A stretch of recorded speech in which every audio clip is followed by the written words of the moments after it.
Right, well.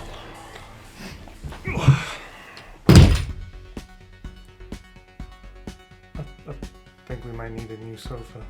Yep.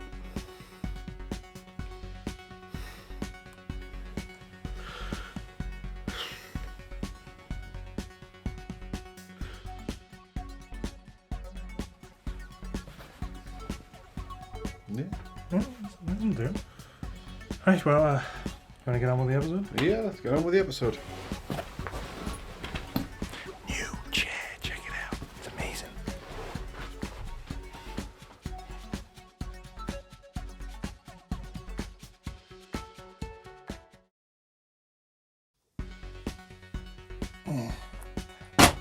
So, no interns, no Argo Dans, thankfully. Although, that means we have no one to blame this on if it goes wrong. Because the last two that were actually our choices, Nymphoid Barbarian, Ugh. Arena, Ugh. the two on the shelf of shit. So, yeah. The Mountain. Here's the thing. I think I'm going to need your help with this one because there's one that we've been wanting to watch for a while and was very difficult to get, and then we finally had it sent over from America.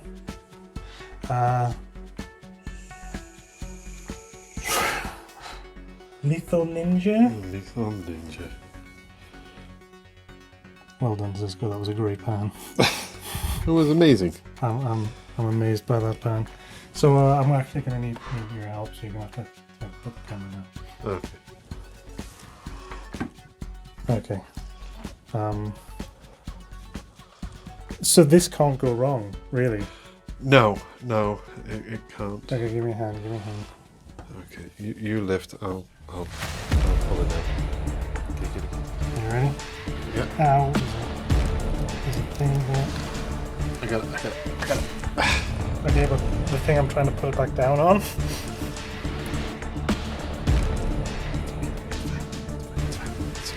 There it goes. Perfect. Well, not entirely perfect. We've got this guy now. He'll be fine. Right. So, I'm surprised, by the way, that the entire thing didn't fall down. Lethal Ninja. A little bit rattly, but it's fine. An army of one. Now, we've never seen this. We could have, played it safe and went for one that we know is going to be amazing and that we've seen before. But let's risk it all. We're living dangerously. Okay. Mayor Styles has a problem. Okay, what? We're dating. What? Please stop touching my child.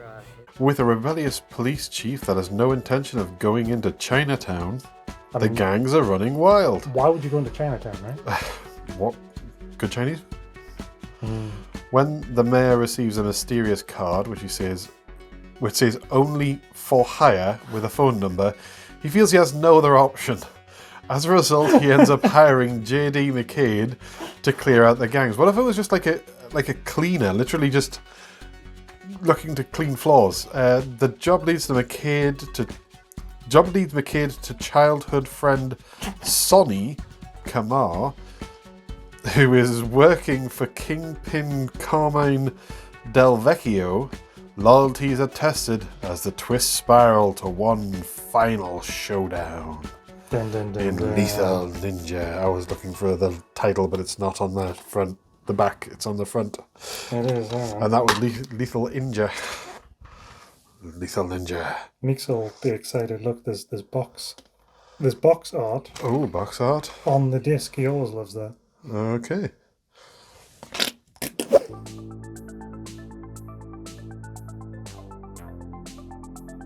You can't find this, at least not in the UK. There was an eBay listing for this in Australia, and that was it. Lethal Ninja. Lethal Ninja.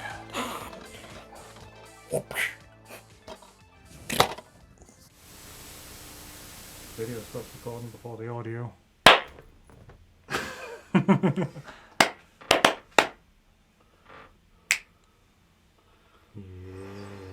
You just relax. Says I didn't okay that. I'm the director here. You are, Jasper.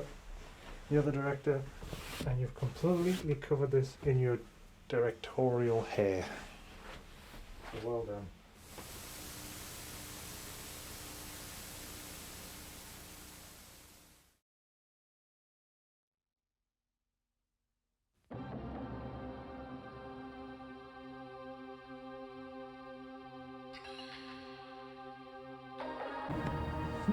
For Hire, which is like its alternate title is For Hire.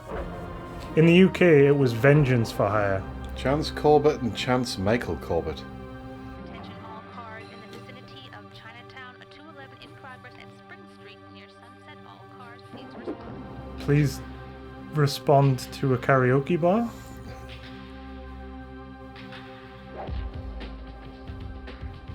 Okay. It's definitely the 90s.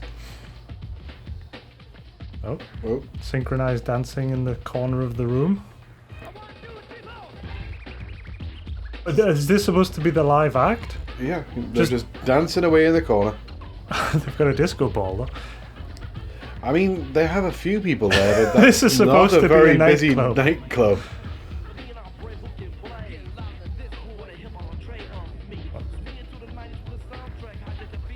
What was happening there? Were they supposed to be fighting, or were they just dancing? They were just dancing? I don't know. Oh. Oh, no, that's No, they fighting. are fighting. Are they fight dancing? What is happening with... Is there an action scene happening? I'm just not aware of it. There is an action scene happening. Because the sort of. extras also don't seem to be aware of that. Did you see her shuffle to the side? Like she was standing in the wrong spot. The woman in the gold dress. Is there a raid or not? Are people getting killed? What's happening? Okay, so what happened there? Some people broke in and attacked people and nobody cared. I'm about to say, literally nobody seemed to be bothered. Where was that and what relevance does it have? Somewhere, and we will find out. Harvey's here, everybody. Who's he? Who was the guy in the trench coat? Or rather, raincoat. Was that him? What is happening? Where are we now? We're back to the party. You came back empty-handed? Mr. Commissioner, you're slipping. Well, I came back with a couple of cases of good Bordeaux. But these wine auctions are a completely different breed of cat. A wine auction. We're at a wine auction. No, we're not. No, we're in a burning building for some reason. Weren't we at a wine auction moments ago? It's him again. It's him. Maybe he's the hero. I mean... What are you shooting at? You shot the floor. Isn't that the same woman? The one who kept smirking at the camera, which again looked at the camera, by the way, as she got on the bike. And we're back here again now. It is you. What? What are you doing here? What? Listen, Chinatown's about ready to crack open like a rotten egg. When it does, I want to be there and I want to get paid for it. Okay. Who is the child and... It's without even trying. What? I mean, he just stood there and took it. Stood there and took what? Who took That it? makes me feel like I just want to... Like you want to hit somebody? Whoa! Whoa, when... Where are we now? Oh. Let's slap the kid in the face.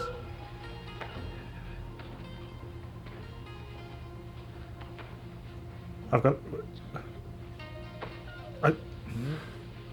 Are these supposed to be a couple? I'm very confused. I am.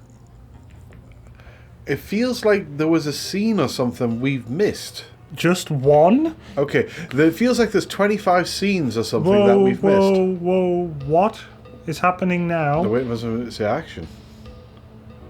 And somebody said action!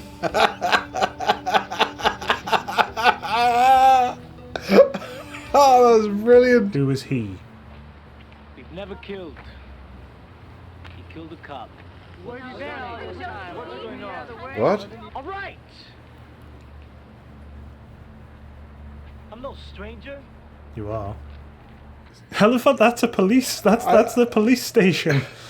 That's the chief of police. Let's keep an eye on His Honor. I want to watch him jump.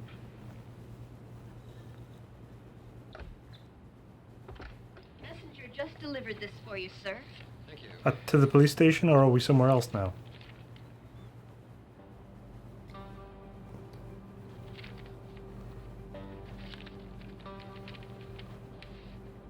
That is definitely prostitution.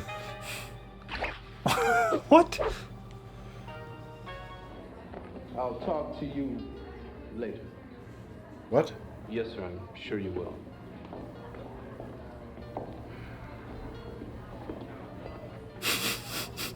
Yeah, have a tray. Sorry. Can I meet you at the dojo later? Later. Oh, okay, so that would So have that made was out more of sense order. if that had just been played as one scene. Yes, that scene is out of order.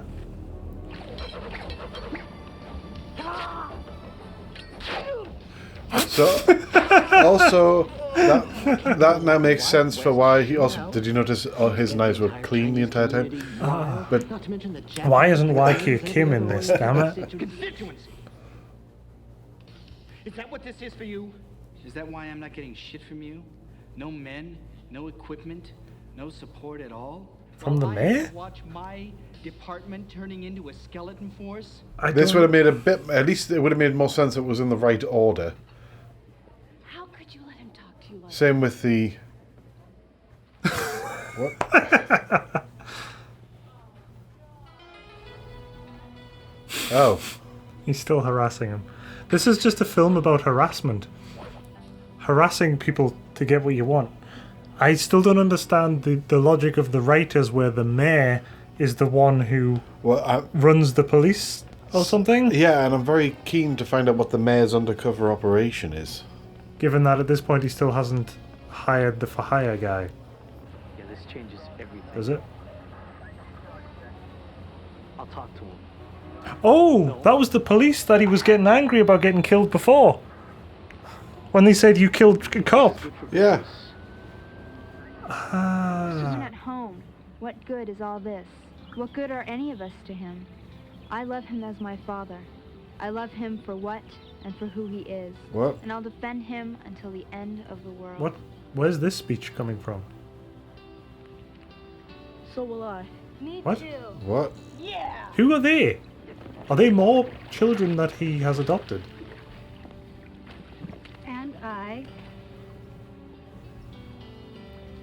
I don't know what that scene was. Rational ways of doing anything seems to make any sense anymore. But what are you gonna do then?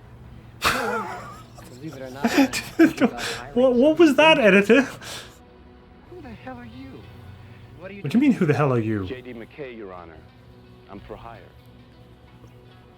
You? And the things you're trying to do. But really, I just want to get paid. And as for Will, I feel like he's part of my family, too. Why? Oh no, his fly's open. Your Honor, I want to... No. Oh, It keeps getting worse. What do I call you?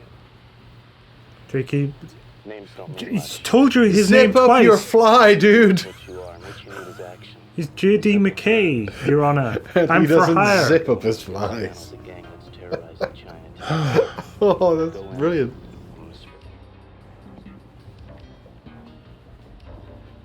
Oh my god, it's Why? Kenny Omega. I'm going to say he's really out of focus, Kenny Omega.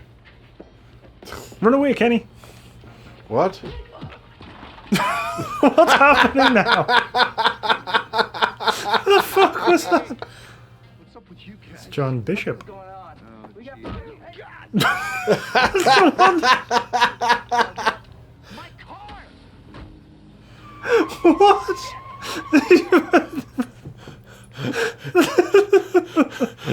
nobody cares. What? We don't need a police force. We just need a guy in pajamas pretending to be a ninja to run up and go run into frame and somebody and then run away. It's the laundry ninjas again, and they couldn't see them right there.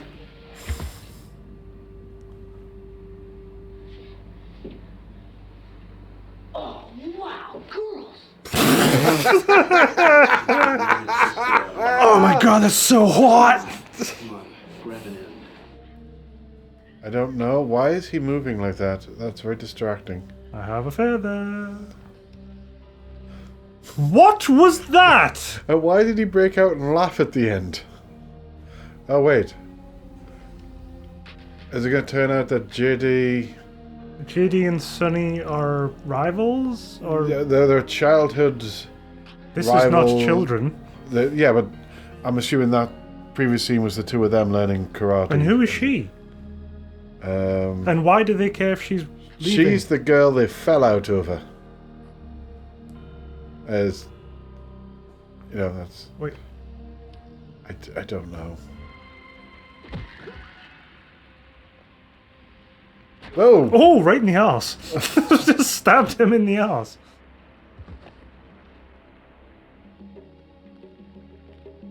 What's supposed to be happening? I know what I know what they're doing, but what are they supposed to be doing? I think they're supposed to be being all sultry and seductive, and then He fell over? he fell over.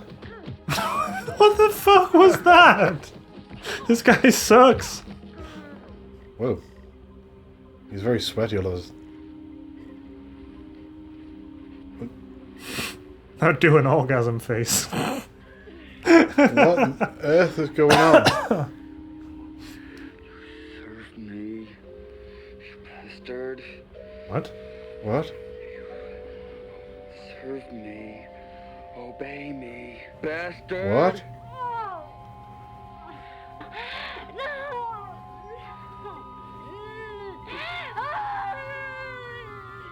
What is happening? What?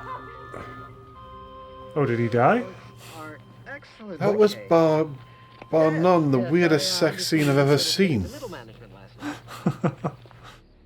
Who are you? That All right, just don't. kid's hand is dangerously close to his crotch. Stop it, kid. Yes, I heard you. Stop it, child. I want no part of it. That's a small room. Oh no, it's still going. McKay? What? She knows it's McKay? Don't. What? So he's turned your head this quickly. No, McKay. It's you. You're too good for this. You don't know him from fucking Adam. You met him yesterday. I'm rescuing you. Briefly, I think. You Possibly. have nothing to do with this. Oh no, now he has run away. Did you see what you just did? Anyone really know her? Why is there a guy in a giant... Gave her a reason to die. That's Zeke in a In the wig. midst of life, it is said And lipstick. we are in death. And unless we see in our loved ones beneath the skin, What? the soul beneath the skin. Also, I appreciate... Oh! Well, Sonny's just got shot. Why is he up on top of a mausoleum or something? What the...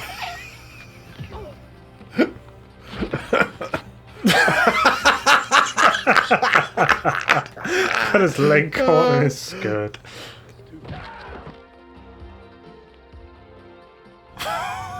What is happening?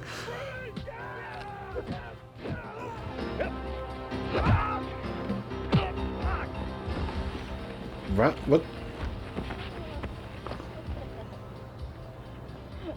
Man, you can't even get undressed without me around. A what? Why don't you watch your mouth? It's your boyfriend you're talking to. I What just happened there? You didn't complete any task.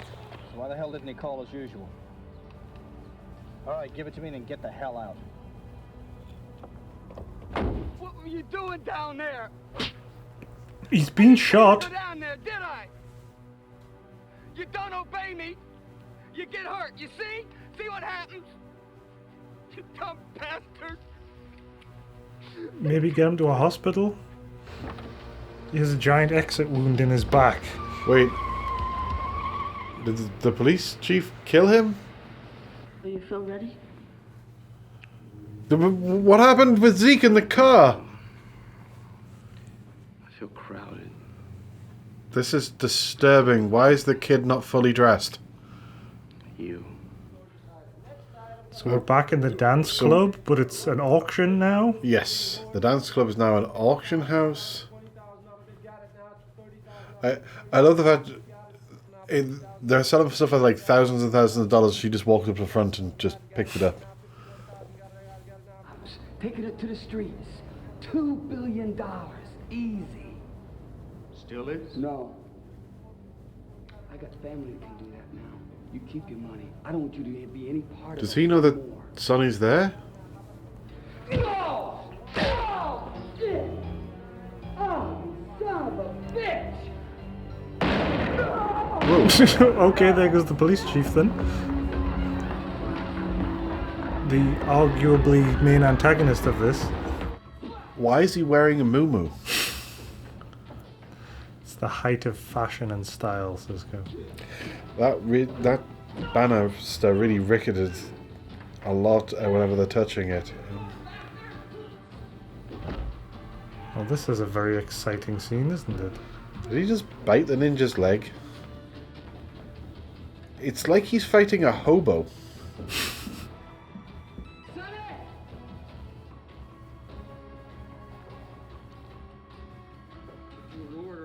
It looks like he hasn't had a shower in about a month. You what? I have no idea. Oh, they said I gave you honor. Whoa. Well, Oh no, I fell the 6 foot. 6? That's like 3 feet. Oh. Wait, what? The drugs were in the horse. No, I that's know why they were that, bidding. but he didn't land anywhere near the horse. No, but also that wouldn't have killed him. Well, no, Or because even- it's like 3 foot off the ground. There's the drugs. The police chief was The conveniently police chief killed. was conveniently killed, so there's no more antagonists left. The mayor presumably is safe in his position because nobody's going to vote They're against the making mayor. out on the floor. So, that's a thing. And Sonny is rehabilitated. Maybe. And he's back with his partner. Whoa. Whoa. Whoa. Whoa. Awkward digital zooms, okay. And that's that. I don't know what happened in this movie. I don't know what that film was about, what happened in that film, where that film was going, what the message of that film was, or what any of the characters in the film were, or their relationship to one another. I think I know what happened. A lot Good, of it then you doesn't can make explain it.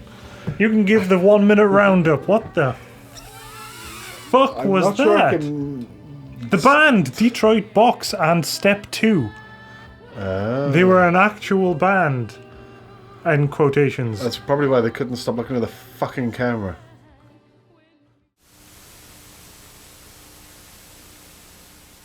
Just He's got a very grumpy look on his face. He's like, what the fuck are you people doing? Fantastic Superman.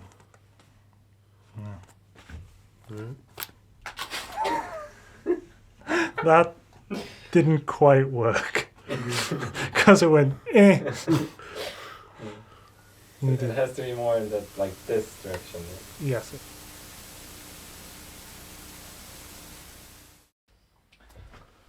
Oh, fucking hell. Oh. I have to get used to this much bigger chair. We got a lot of space. We do, don't we? Oh no, I got dirty my socks out. That can't make the cut. Oh, well, now you know you got to use it. That's what you get for walking around outside without slippers or shoes on, etc., etc. Right, well, Mayor Styles has a problem, and it's that there's a sexual predator after his adopted son. And 16-year-old daughter. Who's this? Don't know. She wasn't in the movie.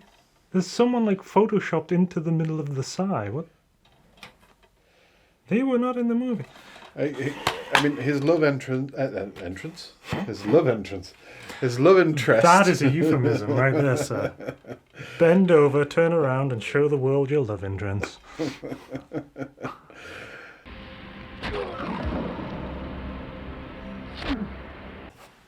Anyway, Cisco. What is... By the way, it's really bloody warm here. Oh my goodness, it's sweltering. Cisco. What is Lethal Ninja, also known as For Hire, also known in the UK as Vengeance for Hire, whereas really it should have been called Ninja for Hire, all about? Right. Well, I think... I don't know. What I'm going to have to do is I'm going to have to tell you the story that I think they were trying to tell. Okay. Because I don't think they actually told that any stories specifically. Now we have the longer chair. I can get comfortable and say... Okay. Okay, come on. Okay. Tell me a story, Cisco. A Lethal Ninja story. Well, once upon a time, there was a ninja who was a little too close to the mayor's son. Oh, little. Yes, this guy is a million red flags in the shape of a red flag. Right, okay. The basic story is is a big drug kingpin, and he's controlling a little gang who are causing crime in Chinatown. The mayor is wanting to clean up Chinatown, and the chief of police basically refuses to help. The mayor, in his desperation, calls a number on a card that just says For Hire, because clearly whoever is giving him a card that says For Hire is a vigilante who's capable of cleaning up a city. J.D. McKay, Your Honor. I'm for hire. The leader of, not the big boss leader, but the one below him, the one that's leading the street gang, is J.D. McKay's friend from childhood, and they train to be ninjas together. He is also the son of the big boss drug dealer. Then, in order to stop this ninja, I think the drug boss sends his men out to kidnap one of the mayor's adopted children. They kidnap her. J.D. McKay goes and gets her back. The drug dealer kills one of the mayor's other kids. Then there's a funeral, and one of the drug boss's henchmen turns up, as does his son.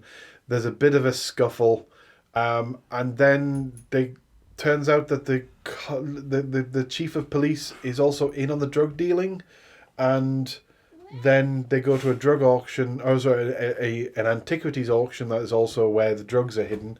They're hidden inside a drug. They're hidden inside a horse. To be fair, horse is hidden inside a horse. And then J.D. McKay fights the... Sandbagging the fuck out of that one. You said they're in a drug. A horse was hidden in a horse. No. My brain is fried from this movie, trying to follow this logic this week. J.D. McKay basically fights the big boss, who gets... Sort of just basically kills himself by jumping off a small ledge. Sorry, your 60 seconds ran over quite a bit there, but trying to explain this film, Cisco did a fairly good job of telling you what happened. One of the main things about this film is everything we say is followed by the phrase, but we don't know why. Like we said at the end, the drugs are in a ceramic horse, but we don't know why. It's at an auction house, but we don't know why. Earlier, the Kingpin, the main bad guy, Carmine Del Vecchio, mentions that he's smuggling in $2 billion worth of cocaine. So why he then has to go and bid on it at an auction is beyond us. We don't know. We don't know why. 52,700, 52,800 going once, 52,900 sold, sir. You buy. People were still bidding. Pick up your item. Thank you. Next item coming up for sales, ladies and gentlemen. Look at this beautiful, What? beautiful elephant. I think it's very important to say early on that the first 35 to 40 minutes worth of movie entirely is edited out of order.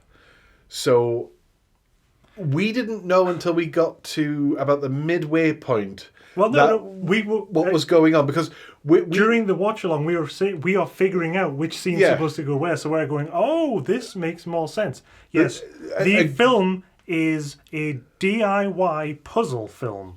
That when you're watching it, you get to put the film together yourself at home. It's like those. Do you remember those crisps that or chips for your Americans?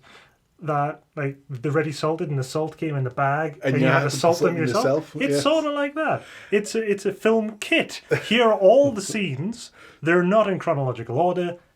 Piece it together yourself. So characters are literally talking about things that haven't happened yet, and you're watching going, what is he referring to? What the fuck is he talking about? I think the best example of it in my mind is the kid who recognises Jay, because so it starts after the dance fight, which I don't want to go into. Oh, I do. That's amazing. But after the dance fight scene, you get the party at the mayor's house is sort of like introduced as a scene, but again, all of it's out of order. And the son of the mayor, Will, sees J.D. McKay and he's like, oh my God, it's you. And then they have a bit of a chat on the stairs.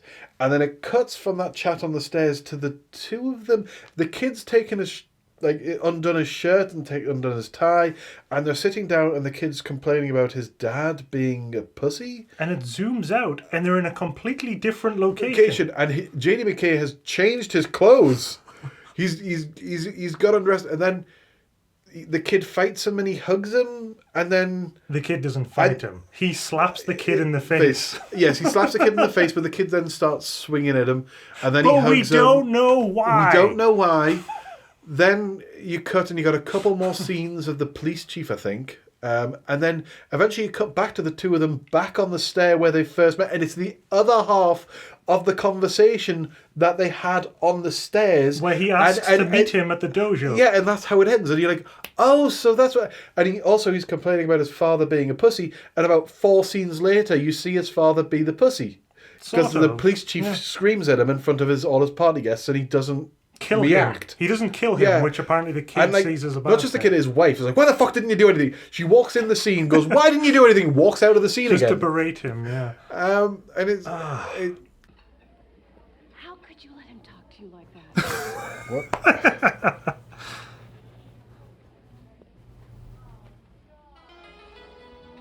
Oh. He's still harassing him. This is just a film about harassment. This film isn't a film. It is a collection of scenes, as we've mentioned, and they're all out of order. But those scenes have been edited in the most surreal way. I've often commented and complained about editing in other films that we've done. None of them, not even Robo War, come close to this.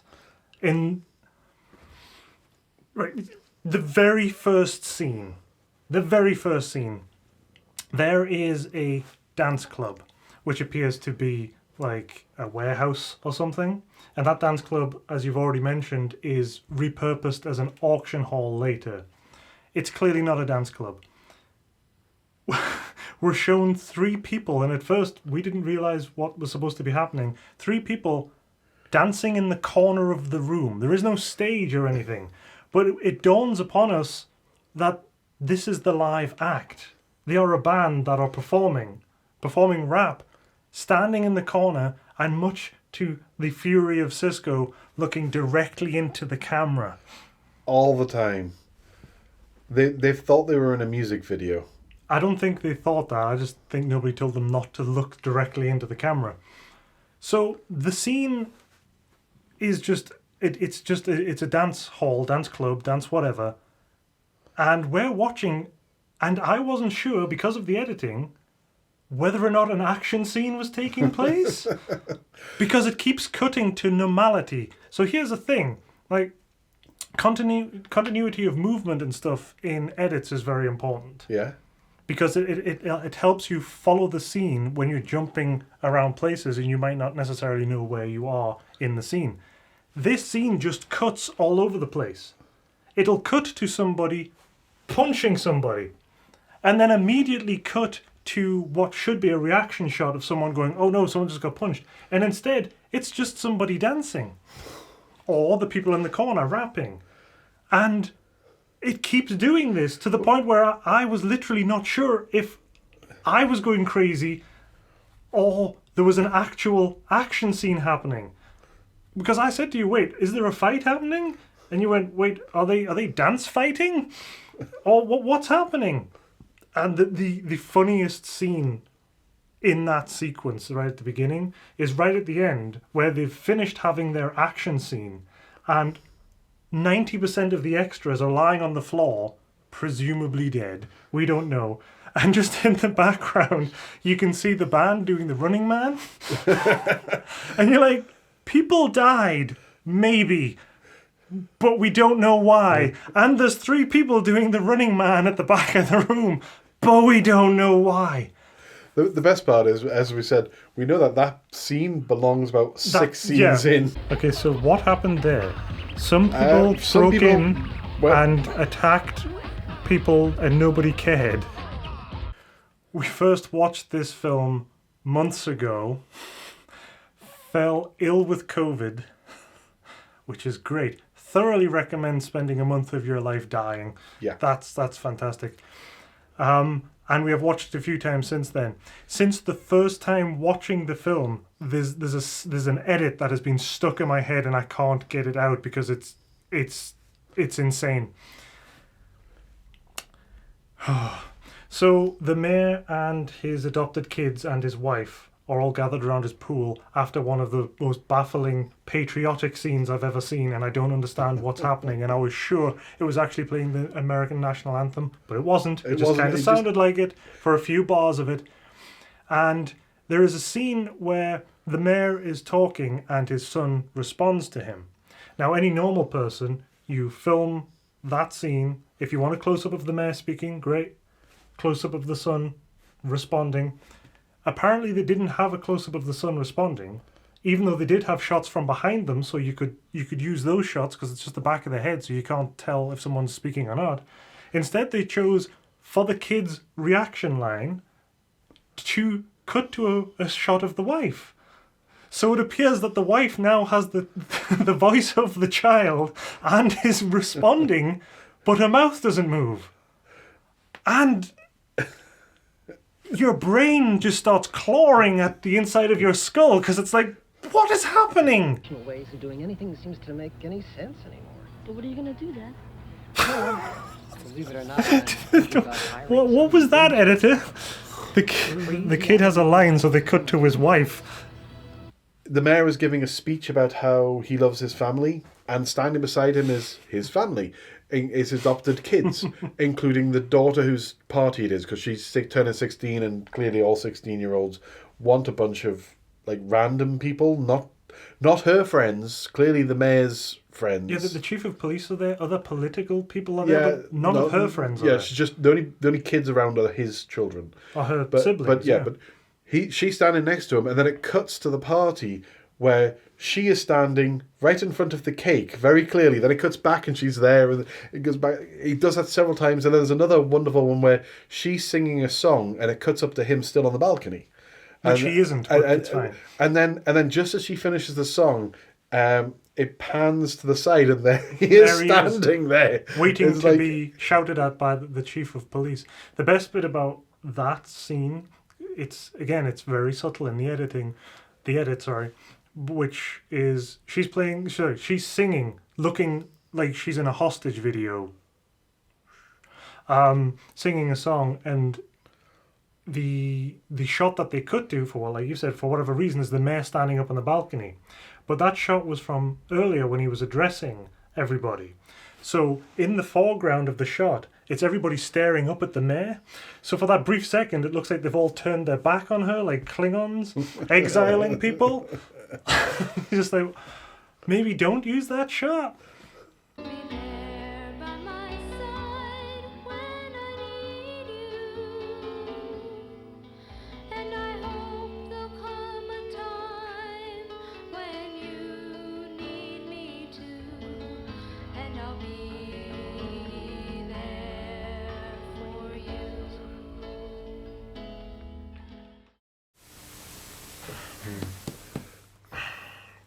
Okay. Roger Brown in einem Film von Terence Hathaway. Und Dick Palmer. You know it's going to be good. Argo Man. Die Fantastic Superman. Oh, the back's in German. Did you just break it? Oh no, the special effects broke. Never work with moons. The mayor's son runs into scene following JD because he's his boyfriend. So Cisco just casually dropping this in there. It's really awkward, but probably because of the editing and the bad dialogue. By the way, none of the dialogue in this makes any fucking sense. But because of the editing and the bad dialogue, it kind of is portrayed that McKay, the ninja, the lethal ninja, who isn't lethal, I don't think he kills a single person. In fact, he doesn't kill a single person. The boss kills himself at the end. His love interest is the mayor's son.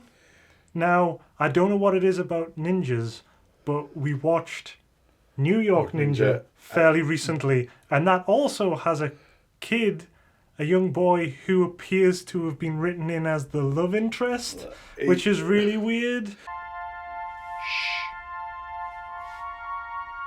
Will you be my friend?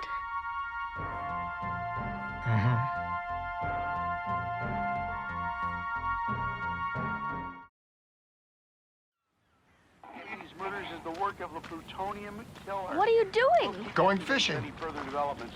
Now back to the music. You call that fishing? Of course.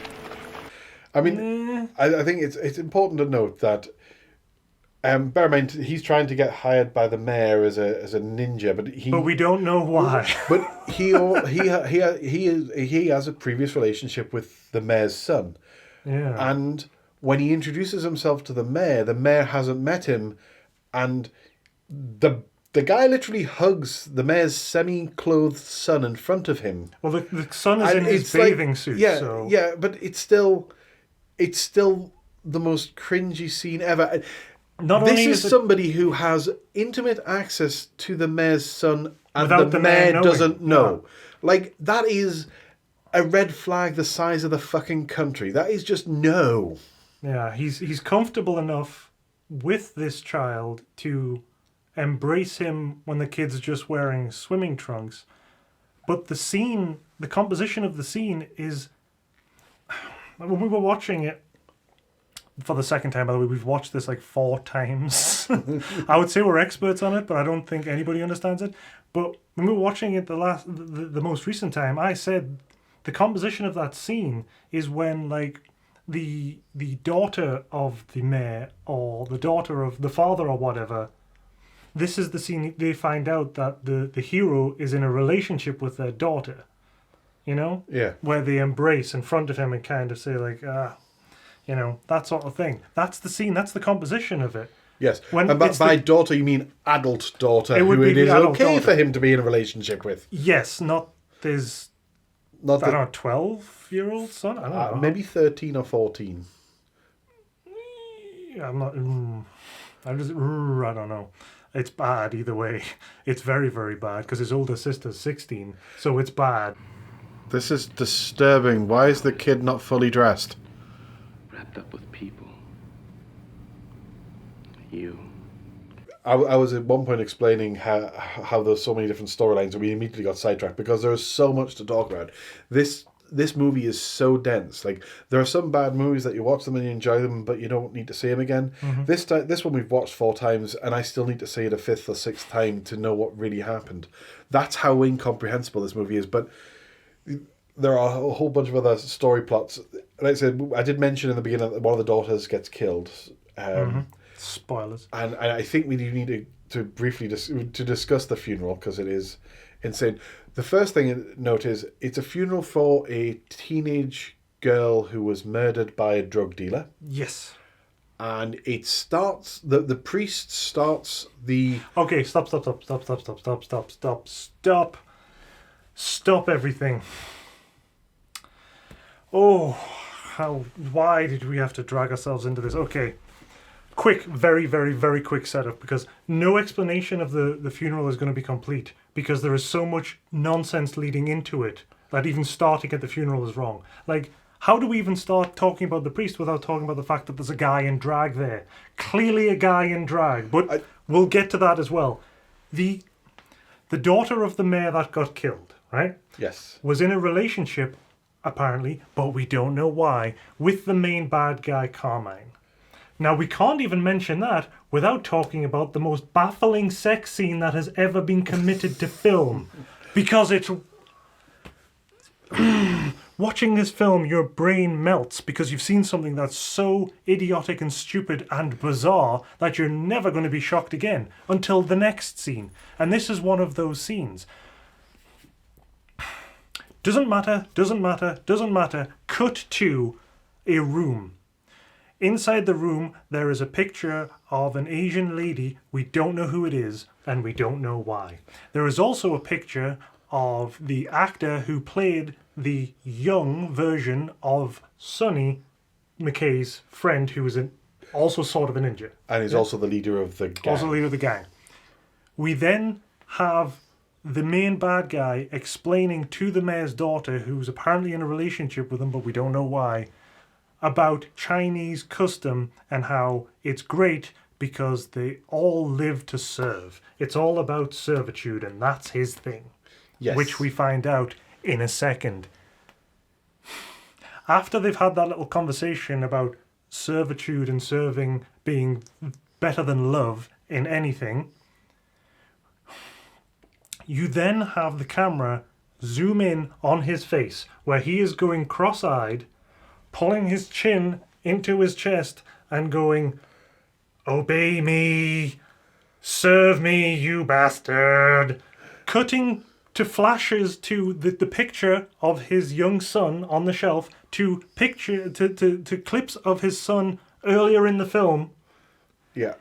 He's sweating heavily, doing these weird cross-eyed, "Oh, baby." He then slaps her, she falls over, he appears to die.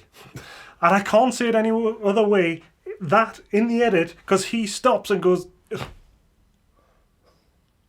And in any edit, if you're holding on that person's dead. Serve me, you bastard. What? Serve me, obey me, bastard.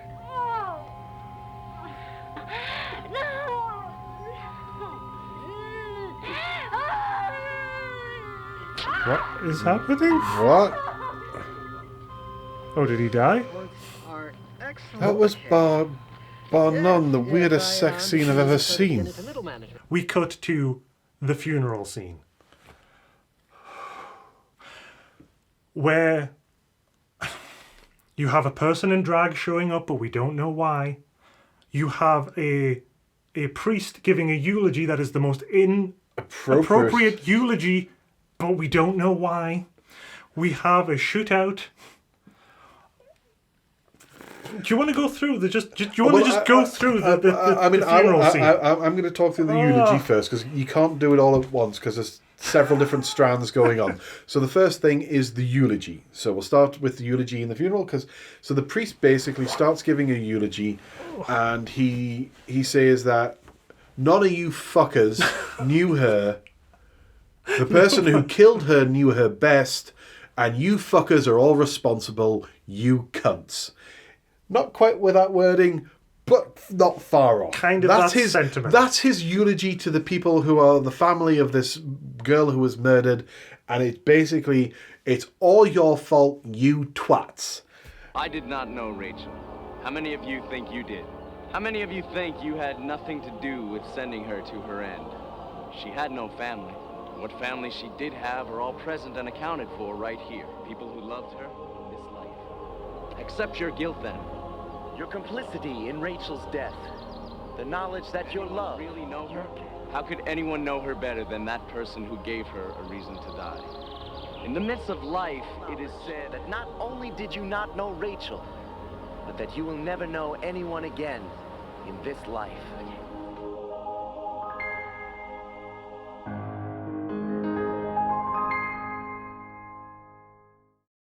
Her brother is there in an inappropriate blue sweater. J.D. McKay is there wearing the weirdest suit that pulls in his waist that makes him look like he has a giant arse.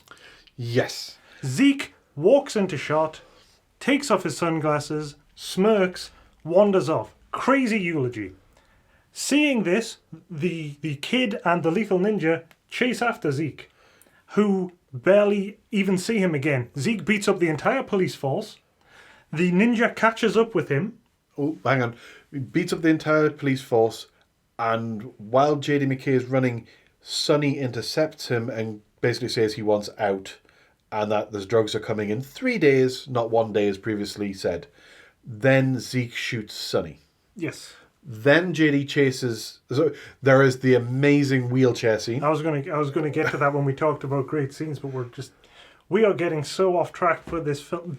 Describing this film is quite frankly impossible because it's just a collection of scenes that are insane, and we're gonna have to get to some of these scenes properly. A plot is generally supposed to go from A to B to C. You know, you got a plot. You got a plot thread that you follow. This is like trying to follow a ball of spaghetti because there's so many different plot threads and none of them really intercept or work together, and a lot of them work against each other. And just trying to understand this film is a task, a Herculean task in itself. Then you add the fact that it's edited out of fucking order, and that the dialogue is just so bad and it's so incomprehensible that most of the time you're struggling just to figure out what you're fucking seeing at that moment. Poor babies. Had a rough night? I wanted to take a brief aside to talk about David Heavener, who I can't stop saying Heavener as Heavener. I hadn't really heard of him before this. And when we first decided we were going to do Lethal Ninja, I thought, I should check and see if he's on anything else, in anything else on the mountain, because quite often we find, there's a bit of a crossover there. David Heavener is a nut job.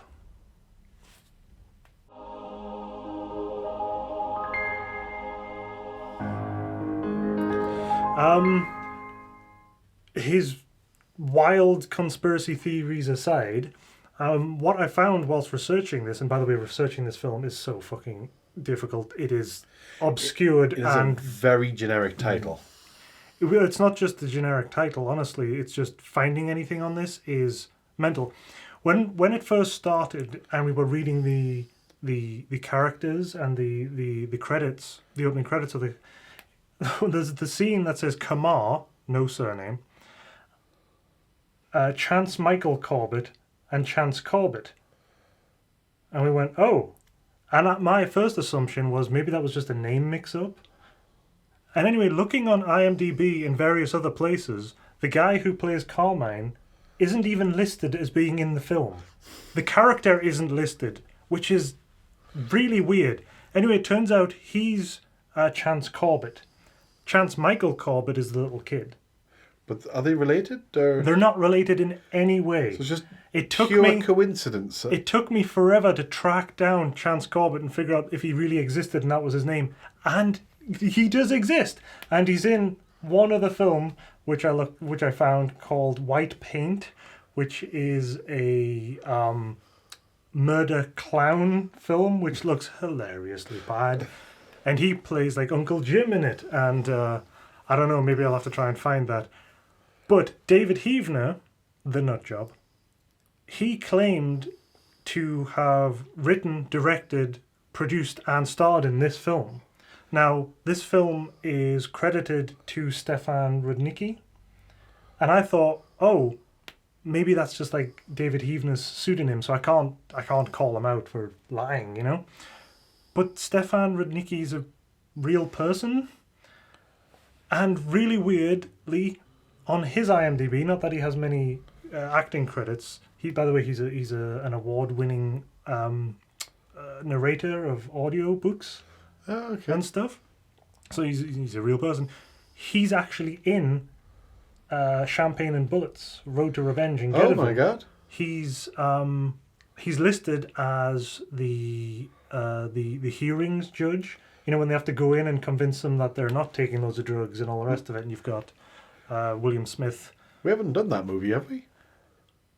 We've seen that movie. We've seen that movie several times, but we haven't done that movie. It's on the overflow at the moment. It is a great bad movie. Well, actually, there's 3 different versions of it. One of them is a great bad movie. The other 2 are horrendous. The other 2 are full of rape. And horrible so scenes. horrible. And should never, ever have been filmed. But anyway, I went and I looked, and I thought, maybe it's David Heavener.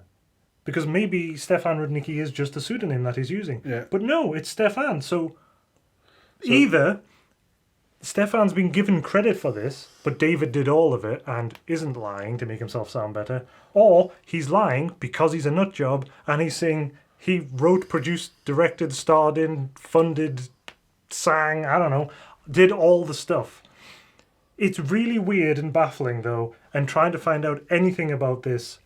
I know the kid was in Lost Boys and The Rocketeer and various other things, but it's you look it up. It's one of the most vague films out there. The people who released this one, Blue Laser, don't exist anymore. Finding you can sort that out. I can't even see it on the monitor.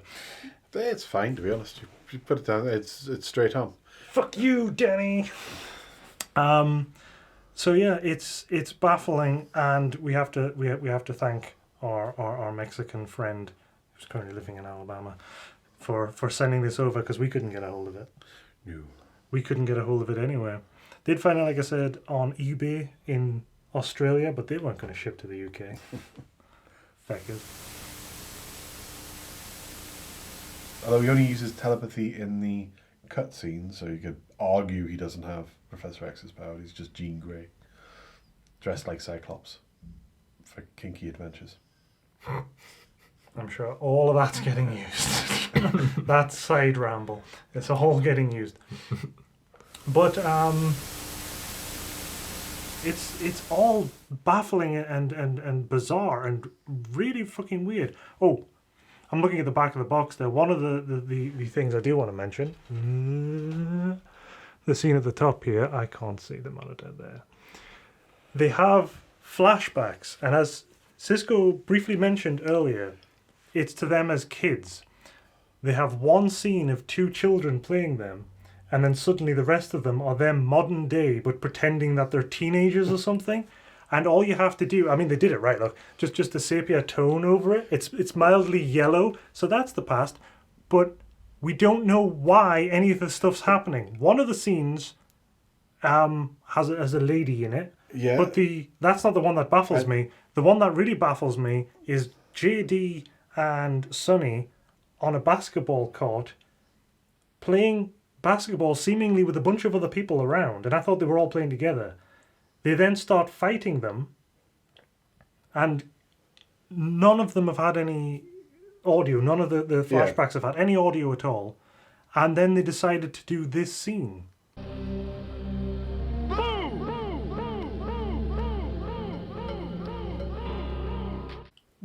One, why did you suddenly have him go boo? 2, why did you just loop it in an echo as long as you did? It's really fucking baffling really and distracting. It is incredibly weird. So it's just them beating up kids. They're just beating up children. What is this portraying? What story is this telling? What the fuck? No, you won't like this.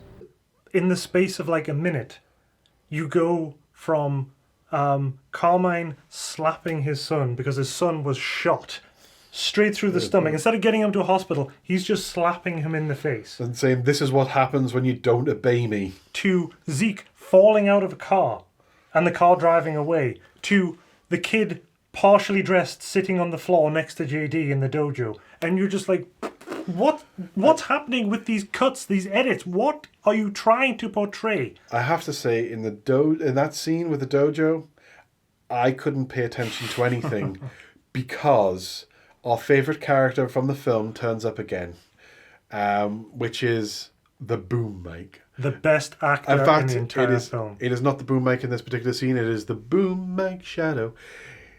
And it is on the wall. It is on the wall all the time. Like every time it cuts back to him, it's bobbing up and down, and I can't focus on anything but because it's right there. It's like there. It's like if there was something here waving around, trying to get your attention. And it's every time it cuts back to JD, there it is, just the boom mic. Oh, I can't do it in all good conscience, but no, it's not happening. It's not happening. Our boom mic's right here. Our boom mic is camera shy. It's not. It's not coming onto the screen. The boom mic in Lethal Ninja is a fucking diva. It is there. There are many. Our second watch through of this, I had the best time just looking for the boom mic. It was great. And it shows up a lot.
Our favourite actor in this, the best actor in this, the one that never flubbed a line, never missed an opportunity to shine. And we were always happy to see. The boom mic.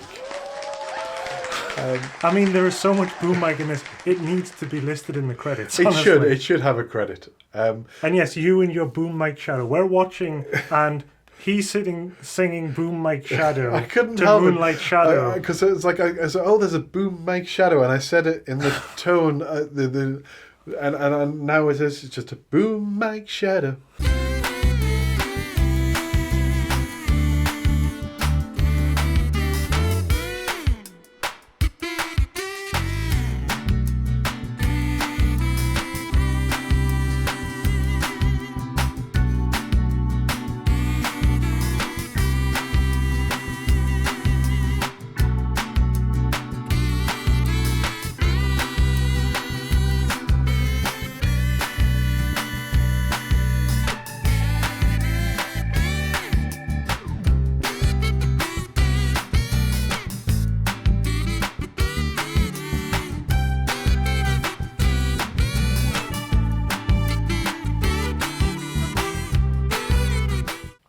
I'm sure there's a lot more that we could talk about this. We could for literally hours. Yeah.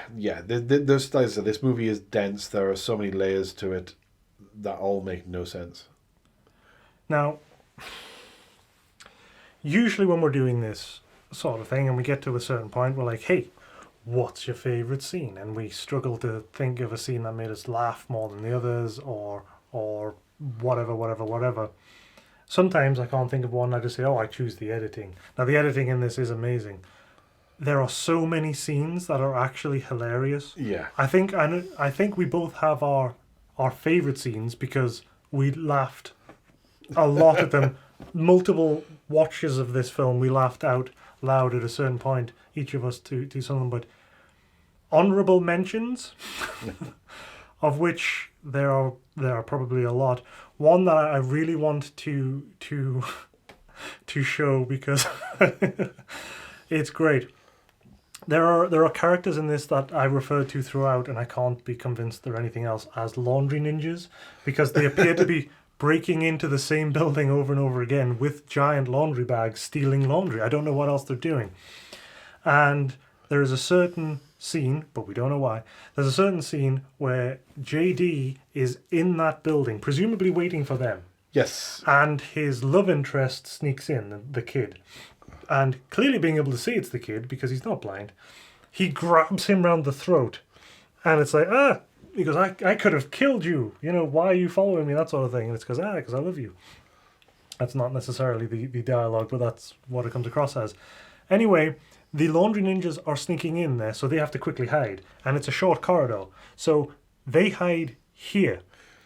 In the corridor. Out of camera shot, but clearly in line of sight. In line of sight of the people coming in the window. But anyway, they climb in the window, and JD steps forward, and karate chop, and they both go and fall against the wall.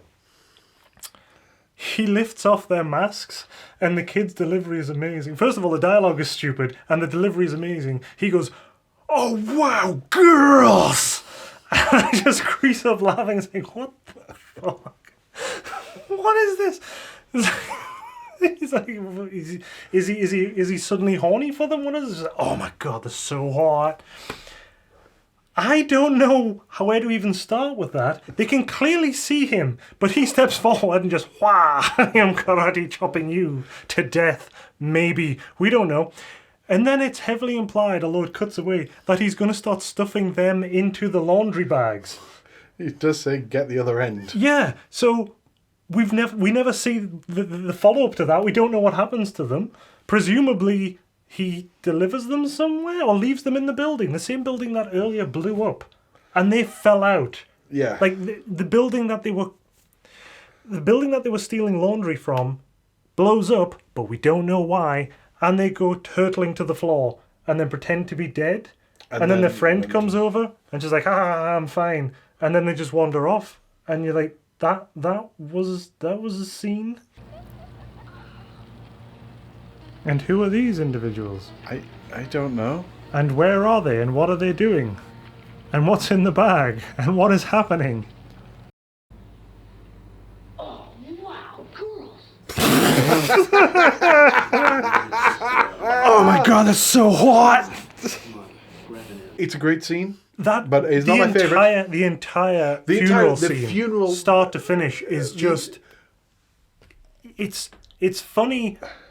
It's laugh out loud funny at moments, like you said, when he falls over and his foot, and then the stand for his foot goes up Zeke's skirt, and then he gets stuck and it starts to rip, and you're like, do another take. Clearly that wasn't supposed to happen. But the whole thing is so baffling, like the insane eulogy, which is massively inappropriate, to Zeke in drag for no reason, to JD and his kid friend, and the kid friend's in a bright blue jumper for no reason, and then they chase Zeke throughout the entire graveyard, and he beats up all the police for some reason, and then JD finally catches up to him, and you're like, we're going to have a big showdown between JD and Zeke, which we never actually get. They never actually tangle. And Zeke, he kicks Zeke. Boing. Everyone's gonna gif that. That's gifting. He kicks Zeke, and Zeke just sort of pushes someone at him and gets away. Yeah. And then the thing that really baffles me is the kid gives his line, which I mentioned before, you can't even get undressed without me around. And JD has a jacket, but I don't know whose jacket it is. He didn't have it before, and it wasn't Zeke's, and it's not the kid's. And he's wearing a jacket and holding a jacket. And he's holding this grey jacket, which he gives to the kid. And I'm like, whose jacket is that? Where did it come from? Zeke is getting away. Why aren't you chasing him? Like, they're like, and that's the end of that. And you're like, but you didn't do anything. Zeke just shot Sonny. And his father slapped him in the face after he's got an exit wound in the back, and his dad's like, you idiot, you should obey me. Oh, we've already talked about the horrible sex scene, but it was very funny. I mean, there's the scene with the guy on the bike who just fires his gun randomly with a big grin on his face, like, yay, I'm in a movie. That's hilarious.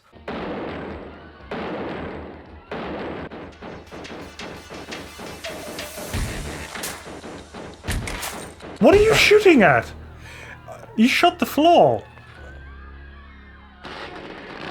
I think my last honourable mention is during JD's taking on the entire gang when he gets up to the roof. I just remembered that one, yes. Which is, because the gang is composed of a gang of, there's loads of women and loads of guys. So he beats up all the guys, he stabs one in the ass with scythes, and then he goes to the women. And they all start moving in the weird way. Sexually. I'm assuming very sensual. It's supposed to be very sexual. And then he just kind of falls over and they start kicking him. And then he gets up and punches them all one after the other. But it's the weirdest scene. It has to be seen to be believed. And it's one of those, like, you... It's pathetic is what it is. I think a great drinking game, by the way, is to watch our playthrough of this video, and every time we go, what? Take a shot. You'll die before the end. So it's probably not a good game then.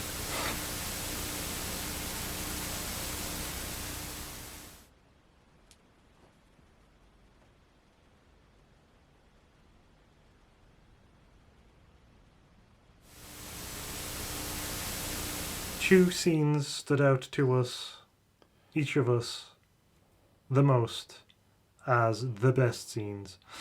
And Cisco, would you like to tell us I will. In detail what was your favourite scene and why was it your favourite scene? Well, my favourite scene comes fairly early on, and it's one of the scenes that is portrayed completely out of order, but that doesn't matter because it's still awesome. And so I think we're cutting away from the party and we're cutting to basically scaffolding, and it slowly starts to pan down. And then you see the gang, and the gang are all posed. I'm not moving. I'm not moving.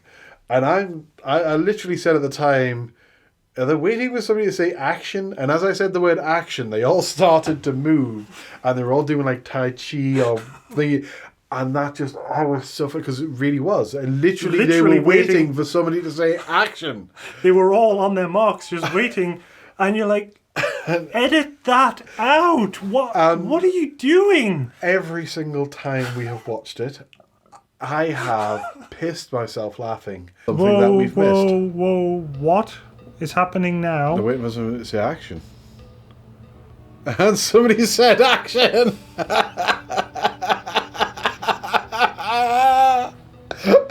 Oh, that was brilliant. So, my scene. Yours with the Tai Chi was amazing, and the timing.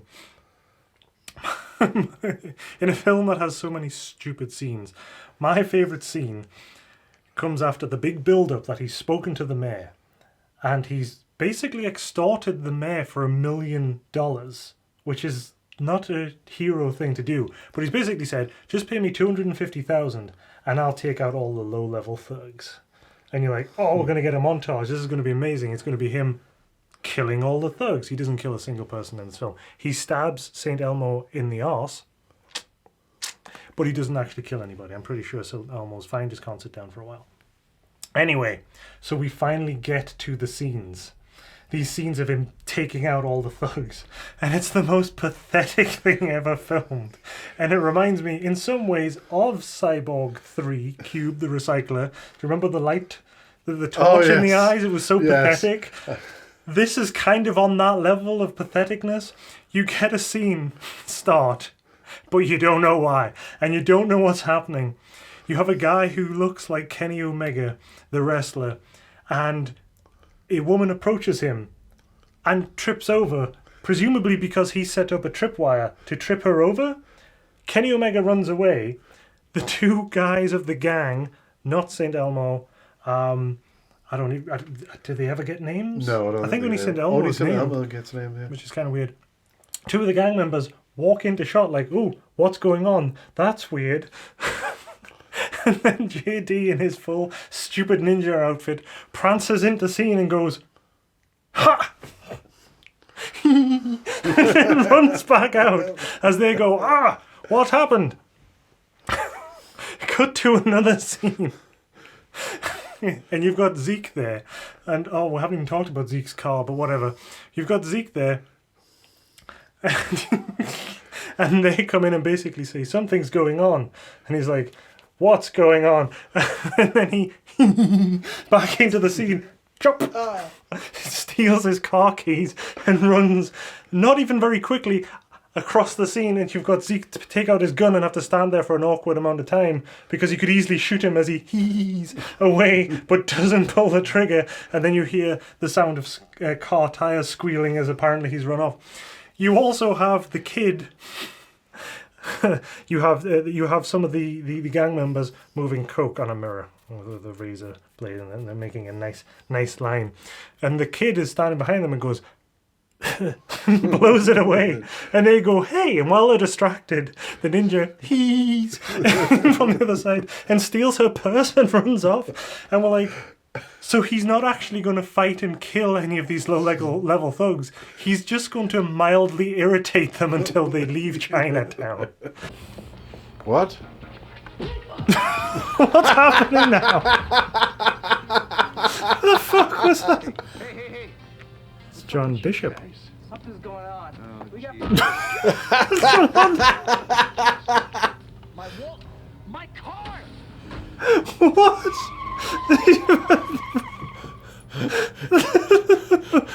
And nobody cares. What? We don't need a police force. We just need a guy in pajamas pretending to be a ninja to run up and go, run into frame and somebody and then run away. The fuck? It's the most pathetic thing I've ever seen in a ninja film. And we've seen some pathetic ninja films. I mean, when we get up to some Godfrey Ho stuff, that's going to be a treat for all of you for the 15 minutes that are actually filmed and has ninjas in. Sorry, I'm very distracted by a Jasper dragging himself along the floor over there. You guys can't see it, but I can. Are you going to come into shot? Yeah, I called you out. He's here. So, Jasper, which shelf do you think Lethal Ninja should go on, huh? Come on, check it out. It's a great film, also known as For Hire and Vengeance for Hire. What do you think? Well, he's purring, so I think it's probably. I think that's a thumbs up from Jasper. Oh, Cisco. Everybody in chat right now, I know, will be shouting that. Look at your grin. Look at your big grin. Everyone will be shouting for you to say it. Where does Lethal Ninja go on the shelves? Well, for me, I think it's shelf of thing worthy. I honestly do. We have watched it multiple times, found new things to laugh at each time. I still laugh at most of the old things because they are that funny. There's so many things we haven't even mentioned as well. I feel like we've talked forever on this, but not even scratched the surface. This is one that I think we're going to watch again and probably many more times. I really hope someone puts it out on Blu-ray with a whole host of extras, including an interview where David Heevener claims to have made the entire thing solo and played all the parts. I think Jasper agrees. The question is, do you? I think I'm going to really disappoint you. I think I'm going to upset you and say, I don't think this belongs on the shelf of Sort of Okay.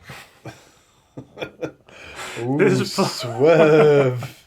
This belongs on thing. It's like a puzzle. You have to put the film together yourself. As you go through, you're like, right, and I move that over here, and I move this scene here, and then this storyline sort of makes sense. It's shit, but it makes sense.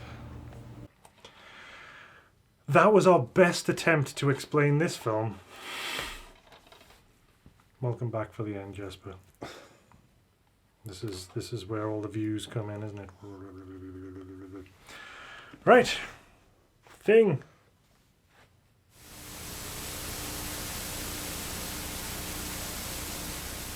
Stop moving it.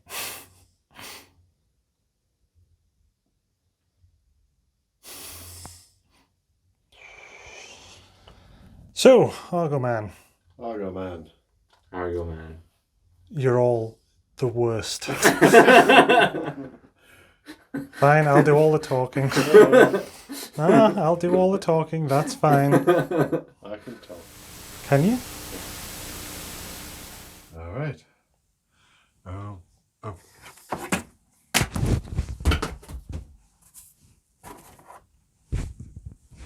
Nice. Lethal Ninja. Neither lethal nor really a ninja. No, yep. He was a bit of a karate guy, I suppose you could say. He stabbed one guy in the bum.